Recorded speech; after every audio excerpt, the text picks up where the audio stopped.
All right, now you and I have been talking about layer masks, and we're just kind of getting warmed up with the idea of layer masks and how they work. They, again, are very, very similar to the quick mask mode. Now, maybe not initially, but once you really start working with them, you realize, hey, it's practically the same thing. It's just all based inside the layers palette now, hence the name layer mask, right? So, initially, you saw how to create a very simple layer mask just by painting. It was very straightforward. I want to show you another method for initiating a layer mask. And of course, we want to try and isolate this blue toy truck here on the right-hand side of our image. This time, I think what I'm going to do is I'm going to get started by using a selection.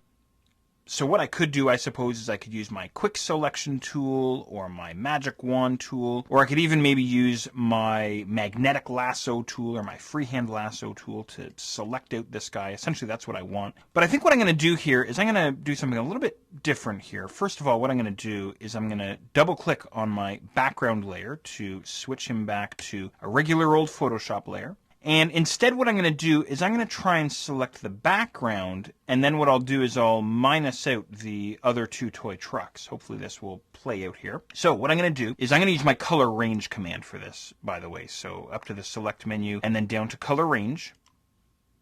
We saw this guy earlier, right? And what I'm going to do is I'm going to click in the background of my photograph here, something like this. And once again, you might want to play around a little bit with your fuzziness slider. What I'm trying to do is blow out the background and try and get as much of the vehicles as I can. Maybe something like this, or I could even, well, no, I can't really drop them any further than about there. I think that's going to be all right for us. Okay, go ahead and click on OK.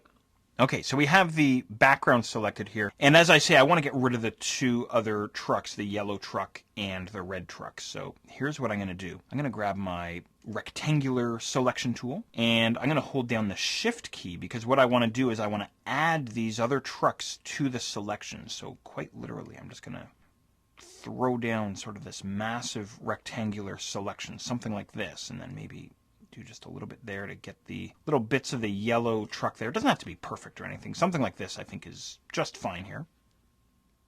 Okay, now next up what I want to do is I want to convert this selection to a layer mask. And I'm going to do so from the layer menu. So up to the layer menu here, and then down to layer mask. And we have a bunch of options here. We have reveal all, hide all, reveal the selection, hide the selection, or here's a new one in CS5, from transparency, which is pretty handy. So what I'm going to do here is I'm going to say hide the selection.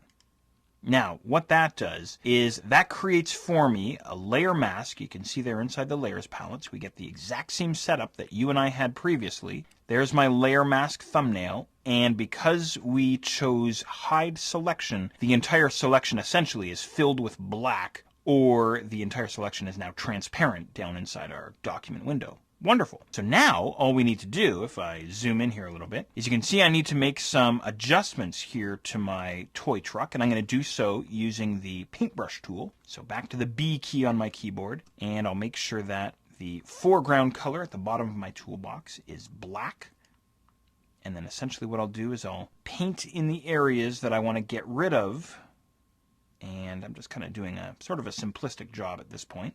And then, of course, the bumper and the fender, sort of the trim there, did not get selected either. So I'm going to have to fill those areas with white. So I'll hit the X key here on my keyboard and then repaint in those areas. So sort of like we did with the quick mask mode and our Buddha statue, I'm going to leave it up to you to get a perfect selection here for our toy truck. And the trickiest part, at least what I'm seeing here, is getting around the tires and around the bottom, the sort of the undercarriage of the toy truck. So I'm going to leave that up to you, and I will catch up with you in just a minute.